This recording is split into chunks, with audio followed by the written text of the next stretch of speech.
What if the man waiting for you at the train station wasn't the one who sent for you, but claimed you anyway, and refused to let go? The whistle of the Union Pacific cried across the empty Wyoming plains as the train slowed into Dust Creek. Evelyn Carter stepped down with a small wooden trunk, her heart trembling with hope and fear. She was only 18, alone, and sent west to marry a man she had never met. Her aunt in Missouri had arranged everything. A one-way ticket, a new life, a husband she prayed would be decent. The wind hit her first, sharp, dry, filled with red dust that stung her eyes and made the whole world look like old iron. She pulled her satchel close and tried to breathe steady. This was her new home now. Dust Creek, a tiny place of wooden buildings baked under a hard sun. She scanned the platform for the name she carried in her pocket, Mr. J. Cole. A loud burst of laughter made her flinch. A group of rough-looking men stumbled out of the saloon nearby. One of them, a big man with a dirty beard and whiskey on his breath, swaggered toward her. "Well now," he boomed, "look what the train dragged in. Right on time. You must be the bride for J. Cole. That's me, Jasper Cole." Evelyn froze. This man looked nothing like the gentle husband she had imagined on the long ride west. His eyes crawled over her. His grin was sharp and hungry. His friends snickered. I have a letter," she stammered. "Don't need no letter," Jasper growled, stepping closer. "Got it all settled. Preacher's waitin'. Let's get moving." He reached for her arm. Fear shot through her like lightning. She backed into a stack of crates, her breath shaking. This could not be the man her aunt arranged for. This was a trap. A mistake. A nightmare. Across the street, Jonah Cole had just stepped out of the post office with a heavy crate of medicine for his cattle. He was 31, lean and weathered, the kind of man who spoke little but saw everything. The dust blew across his boots as he looked toward the platform. He saw her. A young girl cornered by Jasper Cole, her face pale, her hands shaking, her eyes begging for someone to help her. Jonah had spent his life avoiding trouble. He kept to himself, stayed on his ranch, minded his business. But he couldn't walk away from what he was seeing. Something deep and quiet in him rose up, a feeling he hadn't let himself feel in years. Protect her. He set down his crate and started walking toward them. His steps were steady, unhurried, but full of purpose. "That's enough, Jasper," Jonah said, his voice calm but firm. Jasper spun around, his grin twisting into a sneer. "Well, if it ain't my long-lost cousin. Stay out of this, Jonah. She's mine." Telegraph said a bride for J. Cole. "So am I," Jonah replied, stepping between them. Jonah Cole. A ripple went through the small crowd watching. Evelyn stared at the two men. They shared a name, but they could not have been more different. Jasper looked like trouble. Jonah looked solid as the mountains behind him. Jasper puffed up like a bull. "She's my bride." "What was her name in the letters?"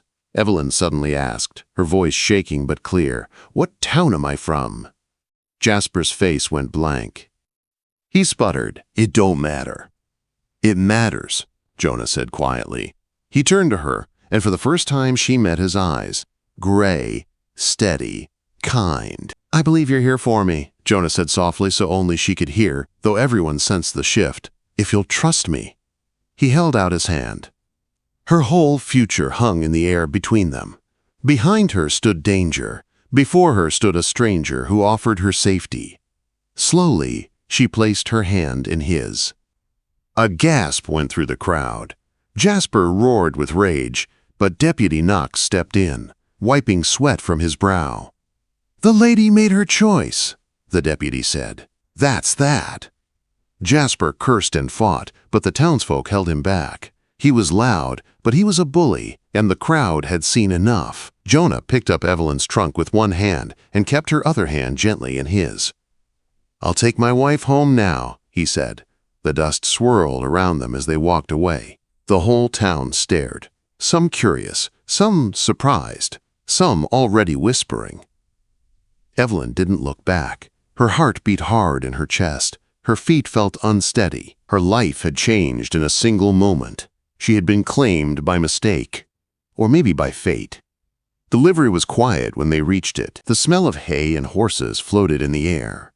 Jonah helped her onto the wagon, not rough, not hurried, just steady and careful. He loaded her trunk. He picked up the reins. "You're safe," he said quietly as the wagon rolled forward. "I won't let anyone hurt you." She wanted to believe him. She needed to believe him. As they left Dust Creek behind and the wide open land stretched out before them, she wondered if she had just escaped one danger, only to step into another she did not yet understand. But when she looked at Jonah's profile, the strength in his jaw, the steadiness in his hands, the way he kept glancing at her as if making sure she was still there, something inside her loosened. Maybe she was finally safe. Maybe this mistake was the beginning of everything.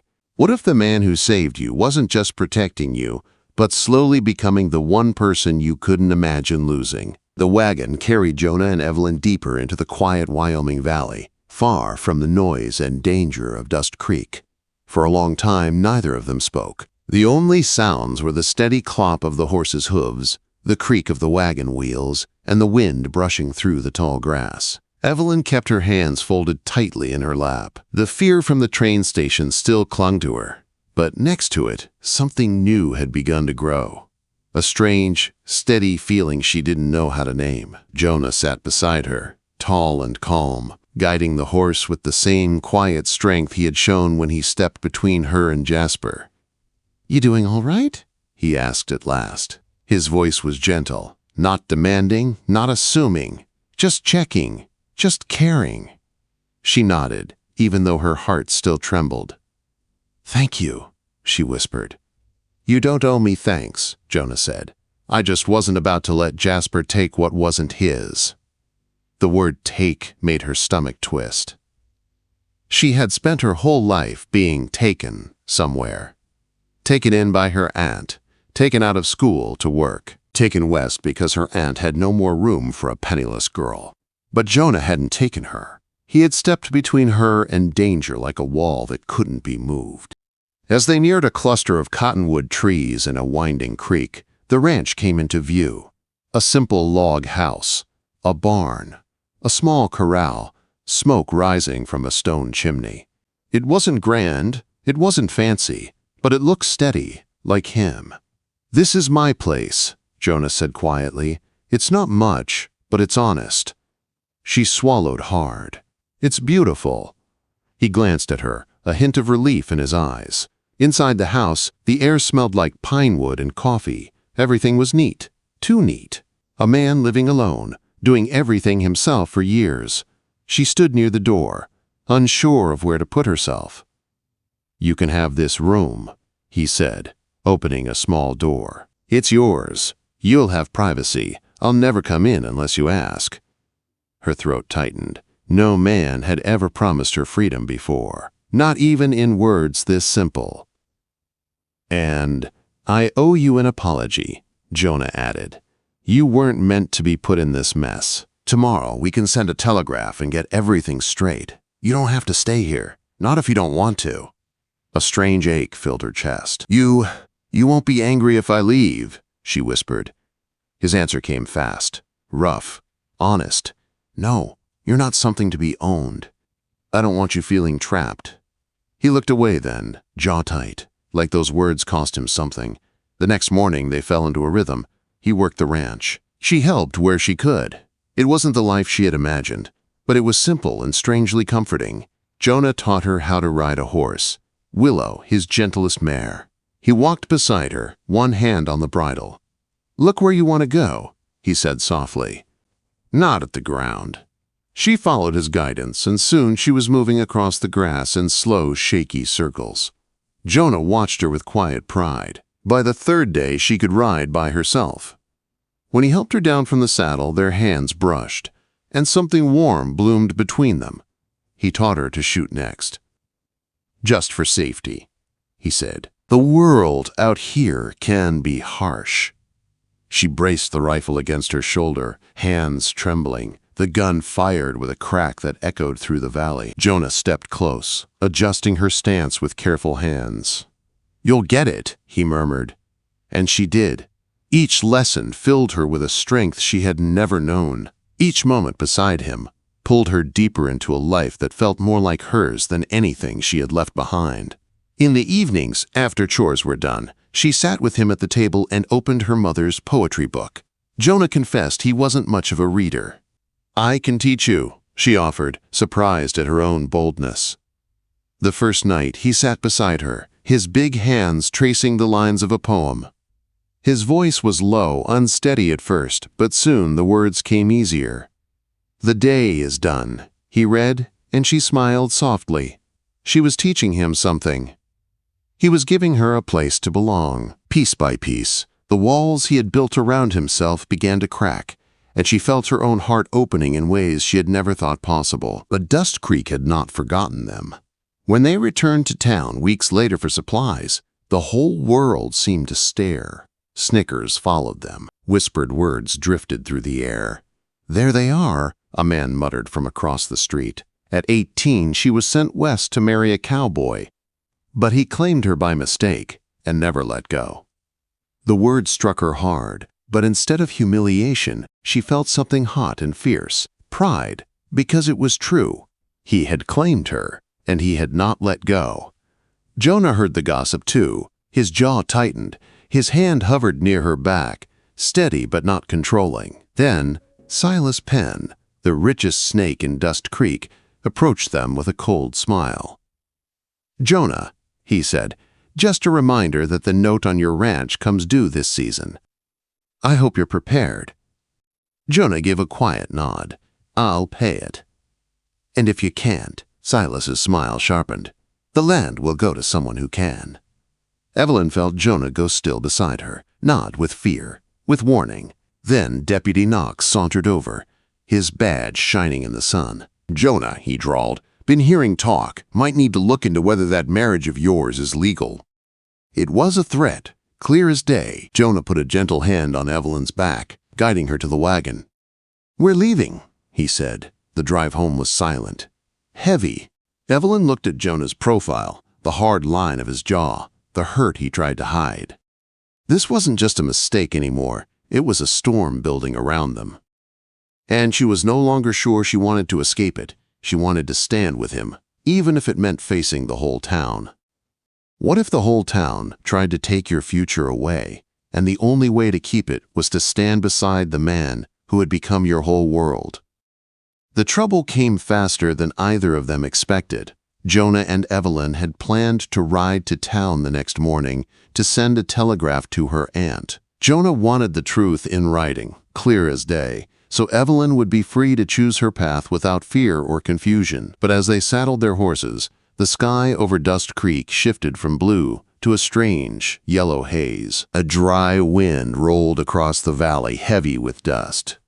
"That's not right," Jonah murmured, looking toward the south. "We need to hurry." They rode fast, but halfway across the open plain the wind turned fierce.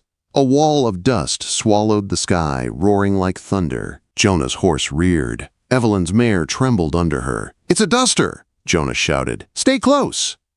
But the wind hit them like a hammer. The land disappeared. The sun vanished. Dust stung their skin and filled their mouths. The world became a spinning brown storm. Then came the thunder of hooves. A herd of longhorn cattle burst out of the chaos, stampeding in blind terror. They surged between Jonah and Evelyn, breaking them apart. When the last of the cattle passed, Evelyn was gone. Fear tore through Jonah. He bellowed her name, but the storm swallowed his voice. He forced himself to calm down, forced himself to think like a scout again. He searched the ground, the wind, the air. He would not leave her out there. He would not lose her. Evelyn fought the storm with every skill he had taught her. She turned Willow toward a small rise of rock that offered the slightest shelter. She tied a wet cloth over her mouth, the way Jonah had shown her. She crouched low, shielding herself in the mare. But the dust was thick, and she was alone. She remembered his lessons. Do not wander. Make a signal. Her shaking hands dug into her saddlebag. She found the packet of tallow Jonah had insisted she carry. She scraped together tiny pieces of dry grass in the shelter of the rock. Her first match failed. Her second, too. But her third caught. The flame grew, smoke rising in a thick, dark column that cut through the dust. Jonah smelled it before he saw it. Smoke, not dust. Smoke. He turned toward the faint smear of darker air and pushed through the storm. Through the brown haze, a small flicker of light flashed. His heart leapt. He found her curled beside the rock, hair coated with dust, eyes wide and shining with fear and hope. Without a word, he dropped to his knees and pulled her into his arms. She clung to him, her body shaking. "I knew you'd find me," she whispered. "I told you I would," he said, his voice rough with emotion he never showed. He lifted her onto Brimstone, climbed up behind her, wrapped an arm tight around her waist, and led Willow's reins with his free hand. They pushed through the storm until they reached a small line shack Jonah knew from his years working the land. Inside, Jonah got a fire going. The storm raged outside, but in that small, warm space, the world felt safe.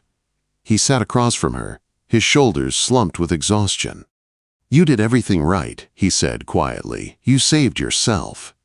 "You taught me," she replied. They drank hot coffee in silence, the fire crackling low. Then Jonah spoke again, his voice low and honest. "When the sun rises, we'll ride to town. If you want to leave, I'll buy your ticket east. You deserve a choice." She stared at him, her heart pounding. He was offering her freedom, a way out, a life untouched by danger. But when she looked into his tired gray eyes, she didn't see a man who wanted to own her.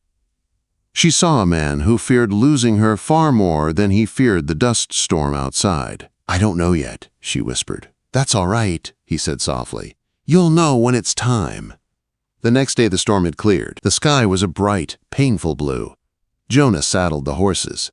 Evelyn rode beside him, her thoughts a tangled mix of fear and hope. But when they reached town, Dust Creek was waiting for them. Deputy Knox stepped into their path. "Jonah Cole, Evelyn Carter. There's been a complaint. The town demands a hearing. Now." Before she knew it, they were being pushed into a warehouse filled with townsfolk. Silas Penn stood behind a stack of crates like a judge, and beside him was Jasper, arm in a sling, face twisted with anger and triumph. "You stole my bride!" Jasper shouted. "I demand justice!" Silas lifted a hand. "Miss Carter, you must choose. Stand with the man you were sent to marry or the man who forced you away." All eyes turned to her. Evelyn felt the pressure of their stares, their judgment, their hunger for drama. She lifted her chin and stepped forward.